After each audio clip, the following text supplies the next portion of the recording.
네, 안녕하십니까. 허키TV 허형범입니다. 지난주 금요일에 골든글러브 시상식이 있었는데 이대호 선수가 롯데자이언츠 소속으로 지명타자 부문에서 골든글러브 수상을 했습니다.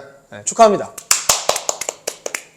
위원님, 이대호 선수 투표했죠? 그럼요. 당연히 투표했죠. 롯데에서 누구 하셨어요? 롯데에서 솔직하게 얘기해서 이대호 선수밖에 없었어요. 알겠습니다. 네, 저도 이대호 선수 했습니다. 저는 롯데에서 근데 한 명 더 했어요.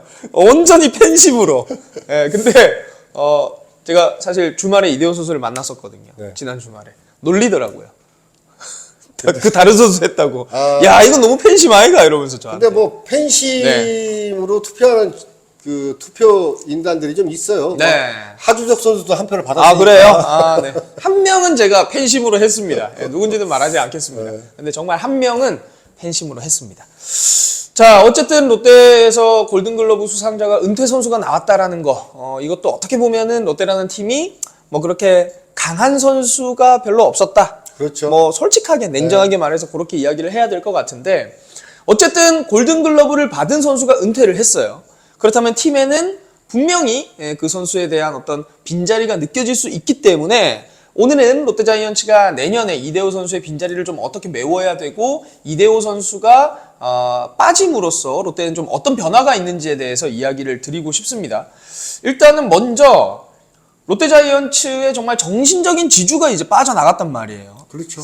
선수단 분위기도 어쨌든 이렇게 딱 잡아주는 중심이 한 명 빠졌기 때문에 약간은 그 역할을 해줘야 되는 선수가 이제 또 필요하다, 이런 생각이 들거든요. 그 전준호 선수나 정훈 선수가 그 역할을 이제 내년부터는 해야 됩니다. 네.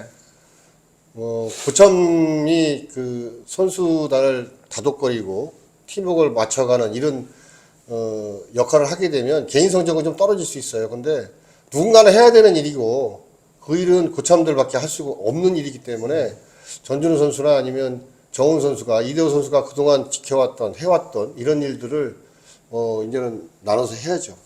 사실 이제 주장을 맡으면 그의 성적이 좀 떨어지는 이상한 좀 이런 게 있어요. 이게 뭐 프로야구에서는 그 흔히 있는 얘기예요. 네. 흔히 있는 일인데 주장을 맡게 되면 여러 가지로 신경 쓰는 일이 많습니다. 그러니까 선수단의 그 이야기를 코칭 스태프에게 전달하는 일, 또 코칭 스태프의 이야기를 선수단에 전달하는 일, 이런 가교 역할을 또 하게 되고, 본인의 개인적인 일이 아니라 전체적인 일을 전부 다 이제 관리를 해야 되는, 어찌 보면 이제 선수로서 시합만 하고 되는 선수가 아니라 관리자의 약간 준하는 그런 역할을 좀 해야 되기 때문에 굉장히 좀 정신적으로, 육체적으로 굉장히 좀 피곤하죠. 네. 물론 뭐 이대호 선수가 주장은 아니었지만 어쨌든 이제 팀의 중심이었기 네. 때문에 그 역할을 전준우 선수, 정훈 선수가 이제 맡아줘야 될 것 같고, 네. 특히나 뭐 장원준 선수부터 시작한다면은 롯데에서 굉장히 오래 선수 생활을 했고 롯데 이제 프랜차이즈 스타라고 할 수 있는 선수가 많이 빠져나갔어요. 그렇죠. 장원준 선수부터 시작해서 뭐 강민호 선수, 손아섭 선수, 이대호 선수까지, 네. 뭐 그 전에 또 김주찬 선수도 있었고, 뭐 그렇기 때문에 롯데 입장에서는 이제 정말 롯데의 황금기를 이끌었던 선수는 어떻게 보면은 지금 전준우 선수 한 명 남아 있는 거란 말이에요. 그렇죠. 예. 뭐 정훈 선수야 은퇴를 했다가 다시 이제 복귀를 해서 선수를 하는 거니까 정상적으로 얘기한다면 전준호 선수 한 명 남은 게 맞네요. 네. 그렇기 때문에 전준우 선수에 대한 좀 부담감 이런 것도 좀 있을 것 같고, 아마 내년 시즌에 부담감이 굉장히 많을 거예요. 전준호 선수가 팀도 이끌어야 되는 이런 그 가교 역할도 해야 되고, 또 외야 쪽이나 내야 쪽이 왔다 갔다 하면서 또 시합을 해야 되는 이런 상황이 벌어질 거라고 예상이 됩니다만, 굉장히 정신적으로나 육체적으로 뭐 전준우 선수가 충분히 해내겠지만 굉장히 피곤한 해가 될 겁니다. 네. 어쨌든 이제 전준우 선수와 정훈 선수 뭐 이런 또 베테랑 선수들의 역할이 그 어느 때보다 좀 네. 중요해진 상황이고요. 이제 타격적인 부문에 갔을 때는 아무래도 타격에서는 또 한동희 선수가 너무 많은 기대를 받고 있기 때문에 좀 부담이 크지 않을까.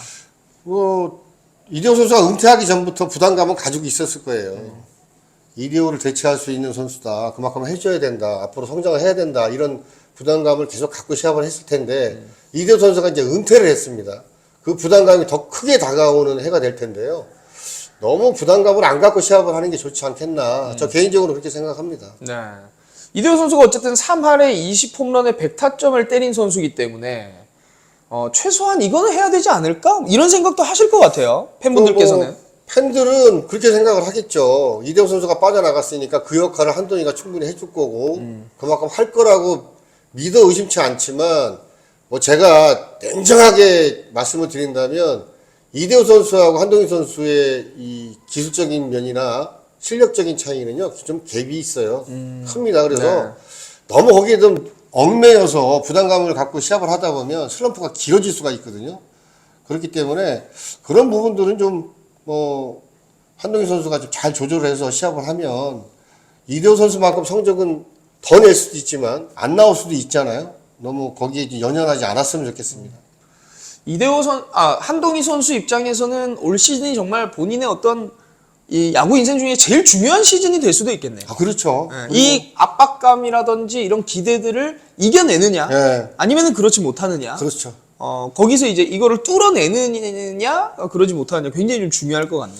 뭐 어느 정도 뭐 모든 전문가들이 얘기를 합니다만 한동희 선수가 그만큼의 그릇은 가지고 있는 선수입니다. 근데 거기 얼마큼 채워지느냐가 문제인데 아직까지는 다 채워지지 못했어요. 그리고 올 시즌을 본다면 4월 달에는 그릇에 넘치도록 성적이 냈습니다. 근데 그 이후에 슬럼프도 오고 또 이제 부상도 있었고 그래서 결국 시즌이 끝날 때는 자기가 원했던 또 팬들이 원했던 그만큼의 성적을 내지 못했습니다만 올 시즌을 뭐 거울 삼아서 또 이걸 잘 생각을 하고 또 그런 위기가 오면 넘길 수 있는 그런 좋은 경험을 했기 때문에 내년에는 올해보다는 더 잘할 거라고 보여집니다. 아, 그렇군요.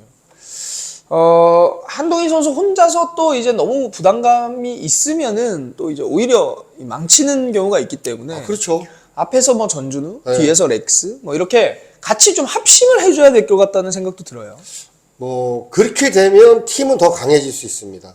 일단 뭐 올해 우승을 한 SSG를 보게 되면 뭐 타이틀을 딴 특별한 선수가 없어요. 물론 뭐 실력 있는 선수들이 여러 있습니다만 타이틀을 따지 못한 선수들이 다 뭉쳐서 합심해서 결국은 뭐 우승하지 않았나 이렇게 생각이 되는데요.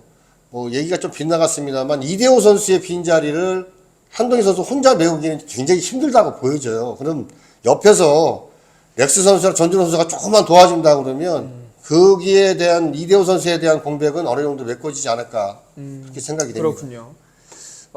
주루 플레이 부분은 어떻습니까? 어쨌든 뭐 아주 느린 선수가 1루에 나갔을 때 그리고 2루에 있을 때 이런 상황보다는 그래도 조금 덜 느린 선수가 있는 게 좀 낫지 않을까? 뭐 이런 생각도 그냥 뭐 그냥 표면적으로 생각했을 때 그런 생각도 들거든요. 일단 이대호 선수가 이제 그 마지막 타석에 안타 치고 나가고 주자 플레이를 하게 되면 뭐 서튼 감독도 그랬습니다만은 다른 감독들도 다 이제 대주자를 쓰게 되는 거예요. 이대호 같은 선수가 나가게 되면. 근데 이대호 선수가 이제 빠졌잖아요. 그리고 지금 뭐 얼마 전에 저희들이 유튜브 찍었습니다만 내년 시즌에 예상 타선을 보게 되면 이대호 선수 같이 느린 선수는 없습니다.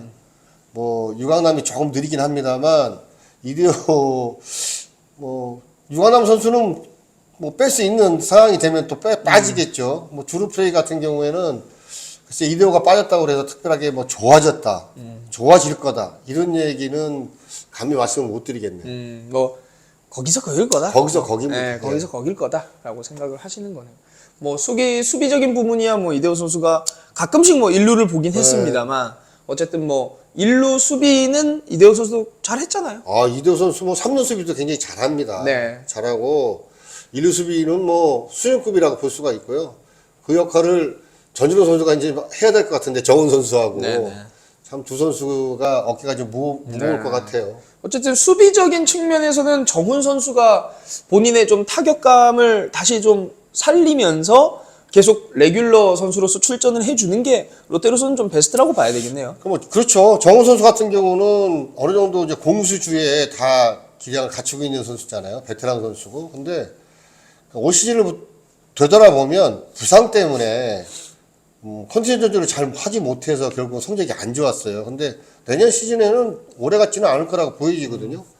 뭐 정훈 선수 갖고 있는 실력을 좀 발휘만 해준다 그러면 어느 정도 글쎄 1루 수비는 뭐 정우 선수가 가장 좋지 않을까 싶네요. 네. 뭐 안 되면은 뭐 안치홍 선수가 또 올 수도 있는 거고, 그렇죠. 또 네. 뭐 전준호 선수도 올 수도 있는 거고, 뭐 여러 가지 방안이 있지만 뭐 젊은 선수들이 할 수도 있는 거고, 하지만 어쨌든 가장 좋은 시나리오는 지금까지 잘해줬던 선수가 그렇죠. 네. 본인의 기량을 되찾아서 거기서 이제 붙박이로 주전 역할을 해주는 게 아닐까 하는 그런 생각은 합니다. 뭐 어쨌든 뭐 여러 가지 이야기가 있었어요. 뭐 어떤 팀의 어떤 중심의 역할, 그리고 뭐 타격, 주루, 수비, 뭐 여러 가지 역할이 이야기가 있었습니다만, 어쨌든 이 대선수가 빠졌기 때문에 여러 명이 좀 합심을 해서 그 선수의 좀 빈자리를 메워주는 게 필요하다, 이렇게 좀 결론이 나겠네요. 네, 뭐 그게 답이에요. 네. 네, 그것만 된다 그러면 롯데 성적은 훨씬 좋아질 거라고 보여지고, 이대호 선수의 공백이 느끼지 않을 만큼 선수들이 좀 협심해서 노력을 같이 해줘야 됩니다. 네, 그렇습니다. 저희도 뭐 그 어떤 이대호 선수가 빠져나간 아쉬운 마음이라든지, 아니면 뭐 그런 선수들을 위한 응원의 어떤 마음을 좀 더 보태서 그렇죠. 더 열심히 응원해야 될 것 같다는 생각을 했습니다. 네, 여기까지 하겠습니다. 감사합니다.